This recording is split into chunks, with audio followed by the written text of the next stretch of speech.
बिस्मिल्लाहिर्रहमानिर्रहीम, अस्सलाम वालेकुम। अली सलमान जी टीवी के तमाम नाज़रीन को जी स्पोर्ट्स में खुश आमदीद कहता है। जब पीर से लेकर जुमेरात तक रोज़ाना रात 11:05 पर हम इस महफिल को सजाते हैं आपके लिए और बात करते हैं पाकिस्तान और इंटरनेशनल स्पोर्ट्स के हवाले से या उस दिन के हवाले से जो खबरें सामने आती हैं स्पोर्ट्स के मैदानों से।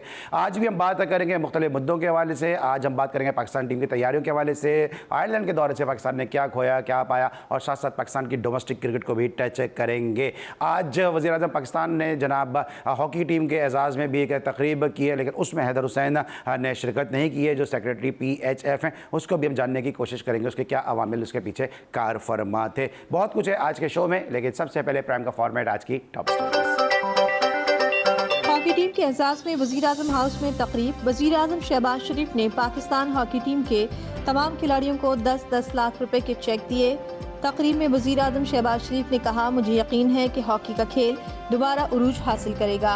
कौम गवाही दे रही है कि हॉकी टीम हारी नहीं जीती है। इंग्लैंड के खिलाफ T20 सीरीज के लिए कौमी टीम कल से ट्रेनिंग का आगाज करेगी। दोनों टीमों के दरमियान पहला T20 22 मई को हेडिंग्ले लीड्स में खेला जाएगा। पाकिस्तान क्रिकेट टीम की कोचिंग के चैलेंज के लिए खुद को तैयार कर लिया जेसन गिलेस्पी। पाक इंग्लैंड वुमेन्स T20 सीरीज का दूसरा मैच कल काउंटी ग्राउंड में खेला जाएगा। अमेरिका में पहली बार मैच होगा, जो कंडीशन समझेगा उसको फायदा मिलेगा, साबिक कप्तान Shoaib Malik. T20 world cup में पाक भारत टीमों के मुकाबले में पिच क्यूरेटर्स भी नहीं जानते होंगे कि ये पिच कैसा बर्ताव करेगी, कितना चलेगी और कितना बाउंस मिलेगा। हरभजन सिंह या तो पूरे सीजन के लिए दस्तयाब हो या ना आए। सुनील गावस्कर के बाद इरफान पठान की इंग्लिश क्रिकेटर्स पर शदीद तनकीद। पाकिस्तान ने सेंट्रल एशियन वॉलीबॉल चैंपियनशिप में मुसलसल 4 मैचेस जीतकर फाइनल में अपनी जगह बना ली। जी नाज़रीन, ये थी आज की टॉप स्टोरीज़। और टॉप स्टोरीज़ में आपने देखा कि पाकिस्तान की जो सिलेक्शन कमेटी है वो हतमी 15 रुकनी स्क्वाड के हवाले से सोचो विचार कर रही है और हमेशा से एक रीत रही है, रिवायत रही है कि कोई ना कोई सरप्राइजिंग एलिमेंट जो है वो पाकिस्तान की टीम का हिस्सा बन जाता है। अब देखना ही है कि क्या 15 रुकनी स्क्वाड में कोई सरप्राइज एंट्री होती है या नहीं हो पाती है। दूसरी जानिब आपको बताते चलें कि हरभजन सिंह ने तनकीद की है ड्रॉप इन पिच के हवाले से कि पाकिस्तान और इंडिया का इतना इंपॉर्टेंट मैच है और उसमें ड्रॉप इन पिच का इस्तेमाल हो रहा है। तो ये तनकीद तो ICC पर बनती है कि ICC ने क्यों ये USA का वेन्यू डिसाइड किया कि पाकिस्तान और इंडिया का जो इस टूर्नामेंट का सबसे बड़ा मैच होगा 9 जून को, वो क्यों ड्रॉप इन पिच पे खेला जाएगा। इसके साथ साथ इरफान पठान ने भी तनकीद की है और उन्होंने सुनील गावस्कर को ज्वाइन किया। उन्होंने कहा कि या तो आप पूरा सीजन खेलने के लिए आए या फिर आप नहीं आए। उनका इशारा इंग्लैंड के प्लेयर की जानिब था जो IPL के प्लेऑफ के मैचेस छोड़कर वापस पाकिस्तान की सीरीज़ की तैयारियों के लिए इंग्लैंड क्रिकेट बोर्ड के जो रिक्वेस्ट है उस पर वापस चले गए हैं। और इसी चूँकि हम USA की बात कर रहे हैं, पाकिस्तान इंडिया के मैच की बात कर रहे हैं, तनकीद की बात कर रहे हैं, तो इस वक्त मुझे ज्वाइन किया पाकिस्तान के एक ऐसे ज़बरदस्त प्लेयर ने कि जो USA क्रिकेट से वाबस्ता हैं और अक्सर गाए बगाए आप उनको हमारे शो में भी देखते हैं। पाकिस्तान की डोमेस्टिक क्रिकेट में मिस्टर वॉल के नाम से जाने जाते थे। आसिफ मुस्तफा साहब ने हमें ज्वाइन किया है, शो में खुशामदीद कहते हैं। अस्सलाम वालेकुम आसिफ भाई। और साथ साथ मेरा पहला सवाल ये है कि पाकिस्तान और आयरलैंड की टीमों के दरमियान जो सीरीज़ है खेली गई है, इस सीरीज़ में पाकिस्तान ने क्या खोया क्या पाया? पाकिस्तान ये सीरीज़ जीत तो गया आयरलैंड से, लेकिन इसको जीतना नहीं कहते। ये जो है ये मैं पाकिस्तान की परफॉर्मेंस जिस तरीके से खेली है उससे मैं नहीं समझता कि हम वर्ल्ड कप के मैचेस में कोई बड़ी चीज़ कर सकेंगे। हाँ, पाकिस्तान की टीम हमेशा अनप्रेडिक्टेबल रही है और किसी भी कुछ कर सकती है, लेकिन जो नज़र आया है मैचेस के दौरान और जिस क्वालिटी क्रिकेट खेली वो इतनी अच्छी क्वालिटी क्रिकेट नहीं थी। अच्छा आसिफ मुस्तफा भाई, ये बताएं कि बाबर को पहले कप्तान बनाया गया, फिर उनको कप्तानी से हटाया गया, फिर उनको कप्तान बनाया गया, तो आपको बाबर आजम की कप्तानी में से सीरीज़ में कुछ बेहतरी नज़र आई?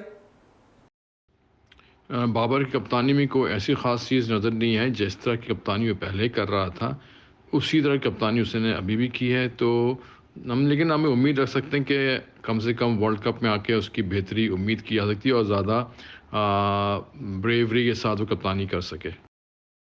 ठीक है। अच्छा आसिफ भाई, आप उस दौर में पाकिस्तान की टीम का हिस्सा रहे कि जब वसीम अकरम के खिलाफ भी रिवॉल्ट हुआ था, तो आप समझ सकते हैं कि जब रिवॉल्ट हो जाता है किसी कप्तान के खिलाफ तो फिर टीम का माहौल क्या होता है। तो ये जो अभी शाहीन शाह आफरीदी को जो है ये कप्तानी से रिमूव किया गया, फिर बाबर आजम को दोबारा लेकर आए, तो आपको लगता है कि इस किस्म की जो डिसीजन लिए गए उसके बाद पाकिस्तान की टीम में यूनिटी बरकरार रहेगी, या आपको नज़र आ रही है कि पाकिस्तान की टीम में यूनिटी बरकरार है? मैं नहीं समझता कि शाहीन को कप्तानी से हटाने के बाद पाकिस्तान टीम की यूनिटी कोई फ़र्क पड़ा है। अगर फ़र्क पड़ा होगा तो वो ड्रेसिंग रूम के अंदर होगा, लेकिन ग्राउंड में कोई ऐसी कोई सिग्निफिकेंट चीज़ नज़र नहीं आई।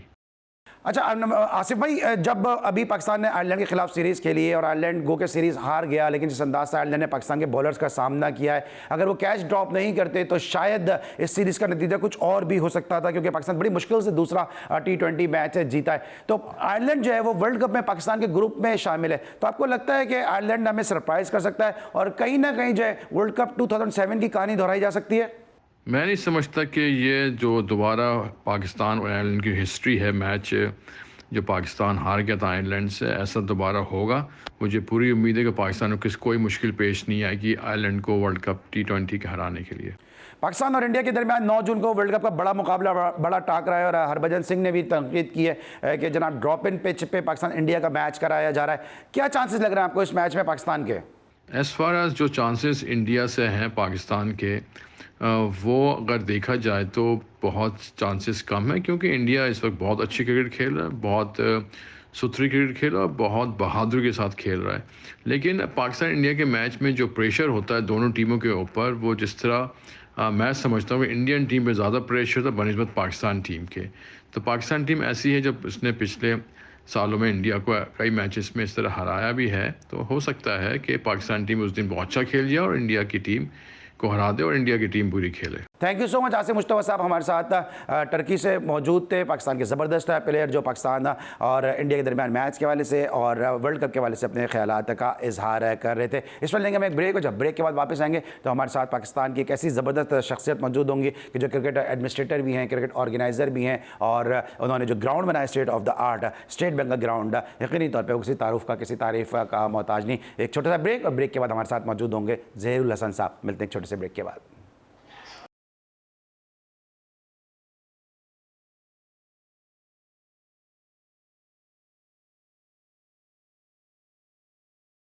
Welcome back after the break. और ब्रेक पर जाने से पहले हमने कहा था कि हमारे साथ मौजूद होंगे ज़हीरुल हसन साहब, और ये वो शख्सियत है कि जो अक्सर और गाहे बगाए हमारे शो का हिस्सा होते हैं। जिस तरह भी बॉब वुलमर का मैंने तस्करा किया, तो जनाब इनकी भी सालगिरह थी और जी स्पोर्ट्स ने इनको इनकी सालगिरह वाले दिन याद भी रखा था। ज़हीरुल हसन साहब ने state of the art ground बनाया और स्टेट बैंक के मैदान पर, जो नेशनल स्टेडियम कराची के बाद PCB का फर्स्ट चॉइस है ग्राउंड होता है। ज़हीर भाई को शो में खुश आमदीद कहते हैं। अस्सलाम वालेकुम ज़हीर भाई, and welcome to the show. वालेकुम अस्सलाम अली भाई, आपका बहुत शुक्रिया। आपने जो है मेरी बर्थडे पे भी बड़ा जो है याद रखा। मैं GTV, आपके प्रोड्यूसर नकी साहब और आपका मैं शुक्रिया अदा करता हूँ कि आप मुझे एक ऐसे अहम मौके पे आप मुझे याद रखते हैं। नहीं बिल्कुल, आप हमारे दोस्त हैं। GTV जी स्पोर्ट्स अपने दोस्तों को भूलता नहीं है। ज़हीर भाई, आपने बड़ा ज़बरदस्त ग्राउंड बनाया स्टेट बैंक का, और हरभजन सिंह का जो स्टेटमेंट आया कि पाकिस्तान इंडिया का मैच ड्रॉप इन पिच पे नहीं होना चाहिए, क्या वजह समझते हैं कि जो ICC ने ये मैच USA में रखा और फिर USA में रखने के बाद वहाँ पे फैसिलिटीज़ नहीं है, जिसकी वजह से ड्रॉप इन पिच को रखना पड़ेगा, तो हरभजन सिंह का ये बयान बनता है? देखें, बिल्कुल मेरा ख्याल ये है कि क्योंकि इंडिया पाकिस्तान जो है दुनिया क्रिकेट के अंदर सबसे अहम मैच जो है इंडिया और पाकिस्तान का होता है, और ड्रॉप इन पिच के ऊपर हम मैच खेलने के लिए जा रहे हैं जहाँ ये नहीं पता है कि वहाँ रन्स जो है कितने बनेंगे। क्योंकि देखें, जब पाकिस्तान इंडिया का मैच होता है तो यही कहा जाता है जब दो अच्छी टीमें होती हैं तो एक लिमिटेड ओवर्स के अंदर एक लिमिटेड रन्स होते हैं। अब डिफरेंट ड्रॉप इन पिच के ऊपर जो है आप नहीं कह सकते कि इतना खुल के बैटिंग होगी, क्योंकि वहाँ स्विंग और ब्रेक हर चीज़ वहाँ होती है उस पिच के ऊपर। तो मेरा ख्याल है हरभजन सिंह का कहना बिल्कुल ठीक है, और ICC को इसको रिव्यू करना चाहिए कि इस मैच को जो है जो प्रॉपर जो पिच है वहाँ पर लेकर जाए, उन ग्राउंड्स के ऊपर लेकर जाए जहाँ पर प्रॉपर जो है पिचेस हो। अच्छा, आपने क्योंकि अभी डोमेस्टिक सीजन में पाकिस्तान के तमाम तर प्लेयर्स को देखा है, तो अगर ड्रॉप इन पिच पे मैच होता है तो इसका पाकिस्तान को एडवांटेज होगा, या आप समझते हैं इसका पाकिस्तान को डिसएडवांटेज हो सकता है, या इंडिया को एडवांटेज या डिसएडवांटेज हो सकता है? क्योंकि नई पिच होगी, ड्रॉप इन पिचेस का बिहेवियर दोनों टीमों को नहीं मालूम होगा। देखिए, दोनों टीमों के लिए जो है ना ये डिसएडवांटेज है। दोनों टीमों को ये नहीं मालूम है कि उसका बिहेवियर क्या होगा, और उस पिच के ऊपर जो है उस दिन वो उनको कितना टारगेट चाहिए, क्या है, कोई इतना एक्सपीरियंस है नहीं उनको ड्रॉप इन। क्योंकि ड्रॉप इन पिच सिर्फ ऑस्ट्रेलिया के अंदर जो है अभी तक, दुनिया के अंदर आप देखें कहीं भी ड्रॉप इन पिच अभी तक नहीं आई है। न्यूजीलैंड में यूज़ होती है, न्यूजीलैंड और ऑस्ट्रेलिया तो तकरीबन सेम है, ठीक है। तो कहने का मकसद ये है कि इस पिच के ऊपर जो है एक सरप्राइज मतलब हम देने जा रहे हैं कि इंडिया पाकिस्तान का इतना अहम और इम्पोर्टेंट मैच जिस पे दुनिया की नज़रें हैं, और वहाँ पर जो है वो ड्रॉप इन पिच पे मैच होने जा रहे हैं। मेरा ख्याल है उससे रिव्यू करना चाहिए ICC को। ठीक है, इंडिया पाकिस्तान मैच को लेके बहुत ज़्यादा हाइप भी बनी हुई है। 9 जून को आपको क्या लग रहा है कि क्या होने वाला है? क्योंकि पाकिस्तान का तो अभी तो कुछ पता ही नहीं है, कौन ओपन करेगा, कौन खेलेगा, और इंडिया की एक बड़ी सॉलिड, एक बड़ी कॉन्क्रीट टीम नज़र आ रही है। देखें, पाकिस्तान की टीम आपको पता है कि इंडिया के सामने नो डाउट अपने जोश जज्बे के साथ आती है, मगर इस वक्त जो है पाकिस्तान की टीम का अभी तक कुछ नहीं पता है कि मिडिल ऑर्डर क्या कौन करेगा। अभी तक जो ओपनिंग जोड़ी जो है वो सही से सेट होकर नहीं दे रही है। बीच के अंदर अभी तक 3 विकेट कीपर हमारे ट्रेवल कर रहे हैं, कुछ नहीं पता है कि विकेट कीपिंग जो है ना वो कौन। इरफान नियाजी को साथ लेकर गए हैं, बेहतरीन मिडिल ऑर्डर है। अच्छा, सलमान आगा का भी नहीं पता चल रहा कि सलमान अली आगा देखें ऑफ स्पिन गेंद भी करते हैं और बेहतरीन मिडिल ऑर्डर पे बैटिंग करते हैं। आप 2 विकेट कीपर को साथ खिला रहे हैं, ज़रूरी नहीं है कि आप 2 विकेट कीपर लें। आप एक, मेरे ख्याल है कि आपको चाहिए कि आप एक नेचुरल जो मिडिल ऑर्डर बैट्समैन है आप उसके साथ जाएं। तो अभी तक तो पाकिस्तान को यही नहीं पता है कि हमने टीम क्या खिलानी है। चाहिए। दूसरी तरफ इंडिया पे भी अगर हम बात कर लेते हैं तो विराट कोहली के नंबर पे भी बहुत बात हो रही है। अभी गावस्कर ने कहा कि वो स्पिन को अच्छा नहीं खेल पाते हैं, फिर उसके बाद कोहली ने भी स्टेटमेंट दिया। आपको इंडिया के क्या इम्कानात लग रहे हैं, क्योंकि वहाँ भी तनकीद तो किसी हद तक तो हो रही है कि रिंकू सिंह को नहीं लिया हुआ, KL राहुल को नहीं लिया टीम में, और फिर विराट कोहली अगर इनिंग का आगाज़ करते हैं, गो कि अभी उन्होंने बेंगलोर के लिए चंद अच्छी इनिंग खेली है एज एन ओपनर। आपको लगता है विराट और रोहित शर्मा का जो ओपनिंग पेयर है वो बड़ा लीथल डेंजरस ओपनिंग पेयर साबित होगा? नो डाउट, दुनिया क्रिकेट के लिए डेंजरस है। और आप देखें कि दोनों जो का पेयर जो है वो इतना आसान नहीं है कि ठीक है, क्रिटिसाइज तो होता है, हर जगह होता है। और रही इंडिया की टीम कि उसको नहीं लिया, इसको नहीं लिया, जिसको भी ले या ना ले, ऑलरेडी उनकी टीम अच्छी है, उनके पास तो ऑप्शन इतने सारे हैं, हमारे पास तो ऑप्शन ही नहीं है। ठीक। अच्छा, आप डोमेस्टिक क्रिकेट से चूंकि जुड़े हुए हैं, अभी इरफान पठान ने इंग्लिश क्रिकेट बोर्ड को तनकीद का निशाना बनाया, सुनील गावस्कर ने तनकीद का निशाना बनाया कि जनाब अगर आप पूरा सीज़न खेलने के लिए नहीं आ सकते हैं तो फिर आप नहीं आएँ। ये इंग्लिश क्रिकेट बोर्ड को एक तो आप क्या समझते हैं, क्रेडिट देना चाहिए कि उन्होंने एक अच्छी पॉलिसी बनाई कि कंट्री कम्स फर्स्ट, मुल्क आपका पहले आता है, प्राइवेट लीग जो है वो बाद में आती हैं। तो इंडिया का ये वावेला बनता है? देखें, वावेला बिल्कुल नहीं बनता। कंट्री को चाहिए, हर कंट्री को चाहिए, चाहे वो पाकिस्तान हो, चाहे इंग्लैंड हो, चाहे कोई भी हो, जब उनको प्लेयर की ज़रूरत है तो वो लीग को छोड़ के यहाँ पर आए। यही एग्रीमेंट होना चाहिए, यही इनका कॉन्ट्रैक्ट साइन होना चाहिए प्लेयर्स का। प्लेयर्स जो है लीग के ऊपर ज़्यादा फोकस करते हैं, अपनी कंट्री की तरफ ज़्यादा फोकस नहीं करते, जबकि कंट्री से पहले खेलते हैं, लीग उन्हें बाद में मिलती है। मगर एक इंग्लैंड ने बहुत अच्छा इकदाम किया है, मैं समझ रहा हूँ कि हमें इन्हें अप्रिशिएट करना चाहिए। ठीक है, लेकिन कहीं ना कहीं चले ठीक है, हम इंडिया को समझते हैं कि वो हमारी क्रिकेट को डैमेज कर रहा है, इंडिया हमारी क्रिकेट को ख़राब कर रहा है, लेकिन सुनील गावस्कर को हम तनकीद का निशाना बना रहे हैं इस बात पे कि वो इंग्लिश क्रिकेट बोर्ड को उन्होंने आवाज़ उठाई। इरफान पठान पे हमने तनकीद का अभी मैंने आपसे सवाल भी किया, लेकिन कहीं ना कहीं हमें उनको तारीफ़ इसलिए करनी चाहिए क्योंकि उनमें इतनी खुददारी तो है, उनमें इतनी गैरत तो है कि वो आवाज़ उठा रहे हैं। हमारा यहाँ कराची किंग से पोलार्ड एक शादी में शिरकत करने चला गया और किसी प्लेयर ने बात नहीं की कि भाई वो शादी में चला गया अपने यहाँ के PSL छोड़ के। बिल्कुल ठीक कह रहे हैं आप। हमारे जो सीनियर प्लेयर्स हैं जो लीग के साथ अटैच होते हैं उनको बयान देना चाहिए, मगर हर आदमी अपनी जॉब कर रहा है, अपनी जॉब के लिए लगा हुआ है। यहाँ इंडिया के अंदर ये चीज़ है कि उनको बिल्कुल अपने उनकी लीग पे फ़र्क पड़ रहा है। जब बड़े प्लेयर अगर चले जाते हैं छोड़कर लीग तो नो डाउट उस पर फ़र्क पड़ता है। हमारे यहाँ ये होता है कि बस ठीक है, हमने वक्त गुजारना है और लीग गुजर जाए, फाइनल हो जाए और चले जाए। अच्छा सिर भाई, जो अभी हम बात कर रहे हैं, आप चूँकि डोमेस्टिक से आप जुड़े हुए हैं, पाकिस्तान की टीम में जो सिलेक्शन हो रहा है वो ऐसा लग नहीं रहा कि मेरिट के ऊपर हो रहा है। जो प्लेयर्स की जो नफ्सियात है उस वक्त क्या है? क्या आपको लगता है कि पाकिस्तान के जो प्लेयर हैं वो पाकिस्तान क्रिकेट छोड़ के दूसरे मुल्कों में जा सकते हैं और जा रहे हैं? बिल्कुल जा रहे हैं। और पाकिस्तान देखें, वही यही बात तो मैं कह रहा था अभी कि इंग्लैंड ने देखें जिस तरीके से अपने प्लेयर्स को बुलाया और वो प्लेयर दुनिया की सबसे बड़ी लीग छोड़ के चले गए। इसी तरीके से पाकिस्तान के प्लेयर्स पे भी पाबंदी होनी चाहिए कि पहले अपने कंट्री को देखें, उसके बाद लीग को देखें और पैसे को देखें। पैसे के अंदर हमारे प्लेयर इतने इन्वॉल्व हो गए हैं कि उन्हें कंट्री की फ़िक्र नहीं होती, उन्हें अपनी लीग की फ़िक्र होती है। और हारिस आपके सामने इसकी मिसाल थी, जब एक दफ़ा पनिशमेंट भी दी, फिर पनिशमेंट ख़त्म कर दी, उसके बाद अभी कुछ नहीं पता कि आगे क्या होना है क्या नहीं। तो हमें अपने कंट्री को बिल्कुल अहमियत देनी होगी। और इस तरह से भाई बात कर रहे हैं कि बहुत सारे प्लेयर जो हैं वो पाकिस्तान की क्रिकेट से मायूस होकर जो वो गैर मुल्की जो है वो लीग्स खेलने में इंटरेस्ट रखते हैं, बैरून मुल्क मुकीम होने का सोच रहे हैं। तो इस वक्त मुझे एक ऐसे क्रिकेटर ने ज्वाइन किया जो पाकिस्तान क्रिकेट से मायूस होकर जिम्बाब्वे चले गए और वहाँ पर सिकंदर रजा उनको बहुत ज़्यादा सपोर्ट कर रहे हैं। जिम्बाब्वे में वो इस वक्त फर्स्ट क्लास क्रिकेट खेल रहे हैं। कराची इन दिनों आए हैं टेबल टूर्नामेंट खेलने के लिए। जल्लाद खान हमारे साथ मौजूद हैं। ये वो कोयटा के जल्लाद खान नहीं है जो लेफ्ट आर्म स्पिनर थे, ये फास्ट बॉलर जल्लाद खान है। शो में खुश आमदीद कहते हैं। जल्लाद ये बताइए सबसे पहले तो अपनी क्रिकेट के बारे में कि कहाँ से आपका ताल्लुक़ है और क्यों आप पाकिस्तान की क्रिकेट से फिर मायूस हुए? मैं फतेहपुर लिया से हूँ। बेसिकली मायूस तो नहीं हुआ क्रिकेट से, बस क्योंकि फिर जिम्बाब्वे कलंदरों ने भेजा, इस वजह से हम लोग वहाँ से फर्स्ट क्लास खेल लिया हम लोगों ने। तो फिर जल्लाद आप दुनिया में ऑप्शंस खुले हुए हैं, लोग अमेरिका जा रहे हैं, इंग्लैंड जा रहे हैं खेलने के लिए। फवाद खान को हमने देखा कि वो ऑस्ट्रेलिया चले गए, फिर उस्मान ख्वाजा भी ऑस्ट्रेलिया में खेल रहे हैं, उस्मान कादिर भी ऑस्ट्रेलिया चले गए। फिर जिम्बाब्वे जाने का आपने क्यों सोचा? मैं कलंदर उन्होंने भेजा था क्योंकि 2 साल से कलंदर के साथ था, वहाँ फर्स्ट क्लास के लिए उनको बॉलर वगैरह चाहिए थे, तो कॉन्ट्रैक्ट हुआ था उनके साथ जिम्बाब्वे वालों के साथ। अच्छा, जिम्बाब्वे में क्रिकेट का क्या स्टैंडर्ड है और क्या इम्कानात है कि आप सिकंदर रजा की तरह हमें जिम्बाब्वे की टीम में नज़र आ सकते हैं? इंशाल्लाह फ़िलहाल तो फर्स्ट क्लास के लिए गए थे, अच्छा है माशाल्लाह उधर का, तो अभी ट्राई करेंगे इंशाल्लाह, जब मौका मिलेगा तो खेल लेंगे।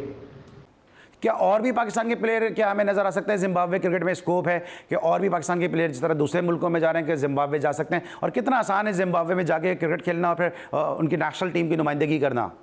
क्यों ना इंशाल्लाह, 5 लड़के गए थे, उनमें से इंशाल्लाह कोशिश करें वो भी करें जिम्बाब्वे वाले। वैसे सिकंदर रजा भी तो खेल रहा है और इंशाल्लाह जिसका भी चांस बनेगा खेल लेंगे। अभी फ़िलहाल तो 5 पिछली मरतबा गए थे, इस बार भी जाएंगे इंशाल्लाह फर्स्ट क्लास के लिए। थैंक यू सो मच जल्लाद, आप हमारे साथ मौजूद थे। Best of luck for your future. उम्मीद करते हैं कि सिकंदर रजा की तरह एक और पाकिस्तानी हमें जिम्बाब्वे की नुमाइंदगी करता नजर आएगा। इसमें लेंगे ब्रेक, और जब ब्रेक के बाद वापस आएंगे तो ज़हीरुल हसन साहब से मजीद गुफ्तगू करेंगे। मिलते हैं छोटे से ब्रेक के बाद।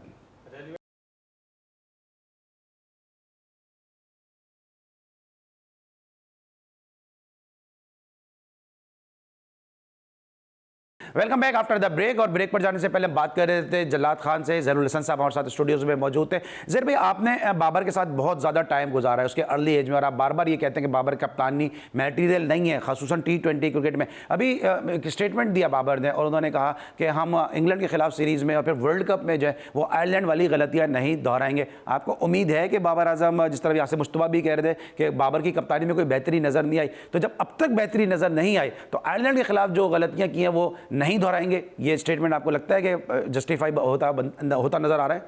देखें, ये सिर्फ बाबर नहीं, हमारे हर खिलाड़ी की एक रवायत रही है कि वो हमेशा जब भी हार जाते हैं तो उसके बाद ये कहते हैं कि हम अपनी गलतियों से सीखेंगे। कब तक सीखेंगे? एक अरसे से सुनते हुए आ रहे हैं। कितने वर्ल्ड कप गुजर गए आप? तो ये तो समझ लें कि एक रिवायती जवाब है, और मैं नहीं समझता कि कुछ सीखने की बात है। अब कौन सी उम्र रह गई है सीखने की? अब भाई अब तो फाइनल डिसीजन करने हैं, आपने अपने स्ट्राइक रेट बढ़ाने, सीधी सीधी बात करें आप, कि आपको जो है अपने ऊपर से आपको रन्स करके देने पाकिस्तान को, और इसके बाद जो है पाकिस्तान को मैच जीतना है। ठीक है, आपने आयरलैंड के खिलाफ जो है 4 छक्के मार लिए। इंग्लैंड की टीम बहुत मुख्तलिफ टीम है, इंग्लैंड आयरलैंड नहीं है। हम एक मैच हारे थे तो आप देखें सबके हवाइयाँ उड़ गई थी, मगर ये है कि आपको इंग्लैंड के खिलाफ जो है एक अपने विनिंग कम्बिनेशन के साथ आना होगा, आपको दोस्ती यारी ख़त्म करनी होगी। आप देखें कि यहाँ पर मीर हमज़ा जो है उसामा मीर देखें कि आप राइट एंड लेग स्पिन मुस्तकिल गेंद करते हुए आ रहे थे, और उसको जो है किसी तरीके से भी मतलब बहाना बना के उसको ड्रॉप करके फिर अपने दोस्ती यारी में शादाब को आप लेके चले गए। शादाब ने पहले मैच के अंदर 4 ओवर में 49 के करीब रन्स दे दिए। तो फिर आप मकसद कहने का है कि आप क्या चाहते हैं? देखें, आप कब तक ये दोस्ती यारी निभाएंगे?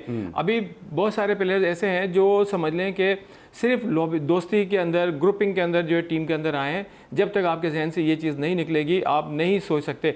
आपको मैं अभी बता रहा हूँ, आज आप मेरी बात लिख लें इस प्रोग्राम के अंदर, इरफान नियाजी दुनिया का, यहाँ का नहीं दुनिया का नंबर 1 फील्डर है। जो पहले आप जॉनी रोड्स को कहते थे पाकिस्तान का ये नाम रोशन करेगा as a fielder, no doubt batting बहुत अच्छी है उसकी, आप उसको अंदर लेकर आए। आपके पास कौन है फील्डिंग के अंदर? आपकी क्या सूरत हाल है? आप देखें फिटनेस में उसने नंबर 1 पोजीशन हासिल की है। आपने उसको आयरलैंड के खिलाफ कोई मैच नहीं खिलाया। अब आप इंग्लैंड के खिलाफ जो जहाँ अच्छे मैच आ रहे हैं वहाँ पे आप जो बाहर बैठे थे उनको मैच खिला देंगे। उस्मान ने इतनी बड़ी कुर्बानी दी है, उसको आपने वहाँ बाहर बिठा दिया, आप यहाँ मैच खिलाएंगे। इंग्लैंड के खिलाफ जो रन नहीं करेगा वो वर्ल्ड कप में बाहर कर देंगे। अभी आप बाबर की बात कर रहे हैं, स्ट्राइक रेट की बात कर रहे हैं। वसीम अकरम ने एक स्टेटमेंट दिया और वसीम अकरम ने कहा कि बाबर आजम को चाहिए कि वो नंबर 4 पे खेले। लेकिन जब वसीम अकरम खुद कराची किंग के साथ बतौर प्रेसिडेंट थे और बाबर आजम कराची किंग के लिए खेल रहे थे, उस वक्त बाबर आजम ओपन करते रहे। शर्जील खान का नंबर नीचे हो गया, साहबजादा फरहान का नंबर नीचे हो गया, लेकिन नहीं हुआ नंबर नीचे तो बाबर आजम का नहीं हुआ। तो ये वसीम अकरम को जो स्टेटमेंट है, कहीं ये अब्दुल रज़ाक के स्टेटमेंट की तरह तो नहीं है कि जब तक आप बाहर हैं तो आपका स्टेटमेंट कुछ और है, जब आप अंदर आ जाते हैं तो स्टेटमेंट आपका कुछ और हो जाता है?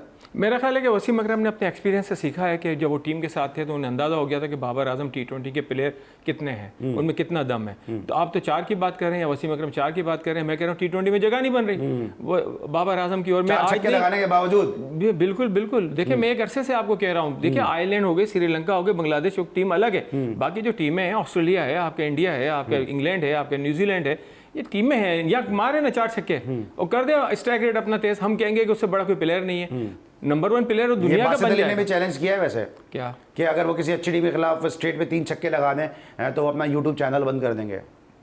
और ठीक है, बासित अली का अपना स्टेटमेंट है, मगर है कि मैं तो आपको पाकिस्तान में उसकी बात कर रहा हूँ कि पाकिस्तान को देखें, हमें पाकिस्तान को ज़रूरत है उस बाबर आजम की जो पाकिस्तान को मैच जीतवाए और पाकिस्तान को नंबर 1 बनाए। हमें बाबर आजम नंबर 1 नहीं चाहिए, हमें पाकिस्तान नंबर 1 चाहिए। ठीक है, पाकिस्तान नंबर 1 चाहिए, लेकिन आप चूंकि विमेंस क्रिकेट के हवाले से भी आपकी बड़ी गहरी निगाह है, ये मोहसिन नकवी साहब का जरा सा मुझे क्विकली बताइएगा, फिर मैं विमेंस टीम पे भी आ जाता हूँ कि ये मोहसिन नकवी साहब चेयरमैन क्रिकेट बोर्ड हैं या कोई मैनेजर हैं या हैं क्या? ये अपने काम छोड़ के हमें शर्टें देते हुए नजर आ रहे होते हैं खिलाड़ियों को। ये इनको बनता है इस तरह के मोटिवेट अगर करना भी है तो सर आपके पास मैनेजर है, सीनियर मैनेजर है, टीम का स्टाफ है, उनके जरिए कराए। एक चेयरमैन होकर इस तरह के काम करना बनता है? देखिए, हम दुनिया के अंदर जितनी पाकिस्तान की टीमें आती हैं, हमने कभी किसी चेयरमैन को ये नहीं देखा कि यहाँ आए और टीम के साथ जो है 2-2 घंटे मीटिंग करे।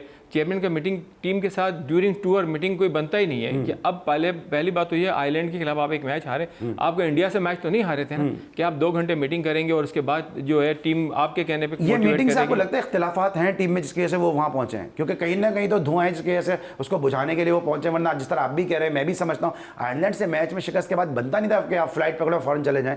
देखिए, मेरा ख्याल है उनका पहले से प्रोग्राम था, ऐसा नहीं है क्योंकि इंटीरियर मिनिस्टर भी हैं, उनके लिए तो पहला शेड्यूल सारा तय होता है, डिसाइडेड होता है। ऐसा नहीं है कि हारने के बाद जो है यहाँ से वो गए, और हारने के बाद टीम में इख्तिलाफात होते हैं, रंजिशें होती हैं कि किसकी वजह से हारे और क्यों हारे। तो कहने का मकसद ये नहीं है कि जो है ना वो अचानक चला गया, वो उनके शेड्यूल में होगा, मगर बनता नहीं है कि हम आयरलैंड, हाँ ठीक है इंग्लैंड के खिलाफ आप जाएँ, बिल्कुल जाएँ टूर के ऊपर, वहाँ जाके देखें कि पाकिस्तान के इंग्लैंड के खिलाफ क्या सूरत हाल है। बहुत इंपॉर्टेंट सीरीज़ खेलने के लिए पाकिस्तान जा रहा है वर्ल्ड कप से पहले, जो यहाँ पे पाकिस्तान के को साबित करेगी कि हम वर्ल्ड कप में हमारा क्या परफॉर्मेंस हमारी होगी। ठीक है, बिल्कुल सही है। अच्छा, क्योंकि आप विमेंस क्रिकेट से भी आप वाबस्ता हैं, अभी समी असलम की भी मुलाकात कराई है विमेंस क्रिकेटर के साथ, कल पाकिस्तान और पाकिस्तान की विमेंस क्रिकेट टीम का मैच भी है। क्या इम्कान हैं, क्योंकि जितना पैसा लगाया जा रहा है इन पर, जितनी इन्वेस्टमेंट की जा रही है, जितनी अपॉर्चुनिटीज़ दी जा रही है, रिजल्ट इतना ही डिक्लाइनिंग फेज की जाते नजर आ रहे हैं? देखें अली भाई, पाकिस्तान टीम के अंदर जो है बहुत सियासत है वुमेन के अंदर। निदा डार जो है वही हरकत कर रही हैं जो दूसरी कप्तान करती थी कि किसी और लड़की का नाम कप्तानी के लिए जब आने लग जाता था तो निदा डार अपने दूसरी वो जो है उस प्लेयर को डाउन कर देती थी। आलिया रियाज जो है उनका नाम इस वक्त कप्तानी के लिए बिल्कुल ऊपर है कि निदा डार के बाद उनको कप्तान बनाया जाएगा। आलिया रियाज को बिल्कुल ही बाहर कर दिया गया है, जबकि आलिया रियाज मेरी इत्तलात के मुताबिक वो फिट है और डॉक्टर से कहलवा दिया जाता है कि ये इंजर्ड है। जब आलिया रियाज खुद कह रही है कि मैं फिट हूँ और डॉक्टर से आप कहलवा रहे हैं कि अनफिट है, तो इसका क्या मतलब है कि आप सिर्फ उन लोगों को आप सिर्फ टाइम पास कर रहे हैं या उन लोगों को खिलाना चाह रहे हैं जिनका नाम कप्तानी के लिए नहीं चल रहा। जिसका नाम कप्तानी के लिए चलेगा आप उसको बाहर कर देंगे। ठीक है, thank you so much Zahirul Hasan साहब, आप हमारे साथ मौजूद थे और पाकिस्तान क्रिकेट के मामलों के हवाले से गुफ्तगू कर रहे थे। लेकिन जी स्पोर्ट्स में हम कोशिश करते हैं कि तमाम तर खेलों को क्रिकेट के अलावा भी शामिल करें। आज पाकिस्तान हॉकी के हवाले से, जो पाकिस्तान हॉकी ने ज़बरदस्त परफॉर्मेंस दी इस्लाम शाह टूर्नामेंट में, इस तकरीब में हमने बड़े बड़े नाम देखे, और अगर नहीं देखा तो हमने PHF की जो प्रेसिडेंट हैं शैला रज़ा साहिबा को नहीं देखा तो हमने जो सेक्रेटरी PHF हैं हैदर हुसैन साहब, जो बड़े वाइटल बड़े मुतहर्रिक सेक्रेटरी हैं, पाकिस्तान हॉकी के हवाले से बहुत काम कर रहे हैं, उनको हमने नहीं देखा। हैदर हुसैन ने हमें ज्वाइन कर लिया। हैदर कहाँ गायब हैं आप इस तकरीब में? आप नजर क्यों नहीं आए? ना शैला रज़ा नजर आई, ना आप नजर आए, इस्लाहुद्दीन, समीउल्लाह, बड़े बड़े नाम हमें नजर आए, लेकिन नहीं नजर आया तो आप दोनों नजर नहीं आए। अस्सलाम वालेकुम सलमान। ये तो सवाल जो है राना मशहूर साहब से पूछा जाए कि जब एक मीटिंग हुई थी उसमें कहा था कि दोनों तरफ के लोग नहीं होंगे, लेकिन हैदर के पास स्टे ऑर्डर है, कोर्ट का है, तो वो सारी जो है ना मामलात देखेंगे। लेकिन अब देखें कि गॉड नोज़ के क्या हो रहा है क्या नहीं हो रहा। अब सिर्फ पोलैंड के टूर के बाद जो 8 नेशन है उसके बाद देखा जाएगा कि जो 3 रुकनी कमेटी बन रही है प्राइम मिनिस्टर हाउस है, उसके बाद वहाँ पर जो फैसला होता है फिर उसको देखते हैं। लेकिन आपने देखा होगा कि जब राना मशहूर साहब ग्राउंड आए थे इस्लामाबाद टीम से मिलने के लिए, तो उन्होंने कहा था कि जो कोर्ट के मैटर हैं उसमें तो हम नहीं पढ़ सकते, और जो कोर्ट डिसाइड करेगी उसको फिर हम देखेंगे। जैसे कि बग़ैर किसी लेटर के, बग़ैर किसी नोटिफिकेशन के गवर्नमेंट इन्वॉल्व हुई और एक गुड फेथ के लिए कि पाकिस्तान टीम जो है मिल के जाए। ये 3 टुकड़ों में टीम बनी, एक कराची में जो कैंप लगा हुआ था उसकी टीम बनी, और एक इस्लामाबाद में जो कैंप लगा हुआ था उसके, और जो कुछ लड़के ऐसे थे जिन्होंने दोनों कैंप ज्वाइन नहीं किया था। तो मतलब 3 जो टाइप की टीम बनी, और माशाल्लाह से देखें रिज़ल्ट अच्छा रहा, सब ने अच्छा परफॉर्म किया, और ये क्रेडिट जो जाता है सारे बच्चों को जाता है जिन्होंने ऐसे हालात में भी बहुत अच्छी परफॉर्मेंस दी। तो और उसके साथ साथ मैं ये बताना चाहूँ सलमान के ये खुद साख्ता तौर पे अजलान शाह में भी ये भी चले गए थे, जिसमें तारिक मसूरी साहब और राना मुजाहिद साहब, और वहाँ उनको डिनर पे भी नहीं जाने दिया गया और ना प्राइज डिस्ट्रीब्यूशन के वक्त उनको जो है इन्वॉल्व किया गया।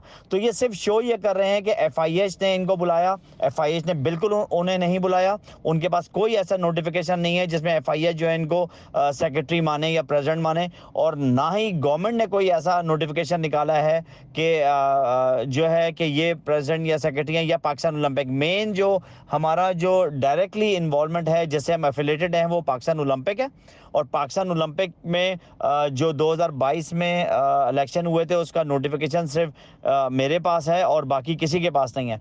तो देखें आगे जाके क्या होता है, देखते हैं, लेट्स सी कि पाकिस्तान के लिए क्या बेहतरी, जो भी कुछ हो पाकिस्तान के लिए बेहतर हो, और हम बेहतरी के लिए हैं। तो इधर ये मामला अभी किस तरह से हल होंगे, सवाल से आपने क्या लाया अमल बनाया है कि दोनों धड़े, क्या हम तो समझ रहे थे कि मुत्तहिद हो चुके हैं, पाकिस्तान हॉकी अच्छा खेल रही है, लेकिन अब हमें एक दफ़ा फिर रिफ्ट नजर आ रही है। सलमान, जहां आपने बात करी दोनों धड़ों की, तो ये उस वक्त भी जब राना मशहूद साहब के पास बैठे थे तो उन्होंने भी कहा था कि उनको बुला लेते हैं, तो शैला रज़ा ने बिल्कुल मना कर दिया था कि नहीं, बिल्कुल हम नहीं बैठेंगे उनके साथ। देखें सलमान, उन्होंने, उनका कहना बिल्कुल जायज़ था। उन्होंने कहा या तो आप सच के साथ रहें या झूठ के साथ रहें, और अगर आपने उन्हीं को देना है या उन्हीं को आप ऑब्लाइज करना चाहते हैं तो फिर हम सारे लोग, कांग्रेस, हमारे ओलंपियन जितने हैं, वो सारे रिज़ाइन दे देते हैं और आप उनको दे दें। ये नहीं हो सकता कि आप अच्छे के साथ भी रहें और बुरे के साथ भी रहें। आपने खुद देखा है कि 15 साल में जितनी इन्वेस्टमेंट हुई है, यहाँ पर FIA का लास्ट स्टेज होता है जो FIA पाकिस्तान हॉकी फेडरेशन में दाखिल हो गई है, और मुख्तलिफ जो है यहाँ पर 113 केसेस हैं जिस पे वो इंक्वायरी कर रही है। और ये इस तरह होता है कि पहले सलमान ऑडिट होता है, फिर फाजिक ऑडिट होता है, फिर DAC होती है, फिर PAC होती है, पब्लिक अकाउंट कमेटी, उसके बाद लास्ट स्टेज होती है कि FIA या एंटी करप्शन या नैब आए। तो अब देखें कि मैं तो ये रिक्वेस्ट करना चाहता हूँ प्राइम मिनिस्टर साहब से कि आप इसमें कड़ी से कड़ी इंक्वायरी करें, और जो लोग गलत हैं, जो भी लोग गलत हैं, उनको कड़ी से कड़ी सज़ा दें, जब तक ये नहीं होगा कि हॉकी के और मामलात बेहतर नहीं होंगे। ठीक है, thank you so much Haider. वक्त थोड़ा सा महदूद है, इसलिए हमारी कोशिश ये होगी कि हम आपके साथ तफसीली एक इंटरव्यू करें, और ना सिर्फ आपका इंटरव्यू करें बल्कि जो दूसरा धड़ा है, जो दूसरा ग्रुप है, उनको भी हमारे प्रोग्राम के तवज्जुह से दावत है। और मेरी जो प्रोडक्शन टीम है, जो मेरे प्रोड्यूसर हैं फैज़ान मुस्तफ़ा नकी, वो कई मरतबा कोशिश कर चुके हैं कि राना मुजाहिद साहब का भी जो है वो उनका मौक़िफ़ सामने लेकर आएँ, ताकि हमारे नाज़रीन को आगाही हासिल हो कि मामला चल क्या रहे हैं दोनों ग्रुप्स के दरमियान, दोनों धड़ों के दरमियान। क्योंकि जी स्पोर्ट्स पूरे पाकिस्तान का शो है, हमारी कोशिश होती है कि तस्वीर के दोनों रुख जो है वो आपके सामने रखें। आज के लिए बस इतना ही। मुझे उम्मीद है कि इस हफ्ते का ये हमारा आखिरी शो था, और हमने कोशिश की कि इस आखिरी शो में मुख्तलिफ पहलुओं के हवाले से गुफ्तगू करें और आप तक सही अपडेट और सही जानकारी पहुंचा सकें। अली सलमान को अगले शो तक के लिए पूरी प्रोडक्शन टीम के साथ इजाज़त दीजिए। अपना बहुत ख्याल रखिए। अल्लाह हाफ़िज़।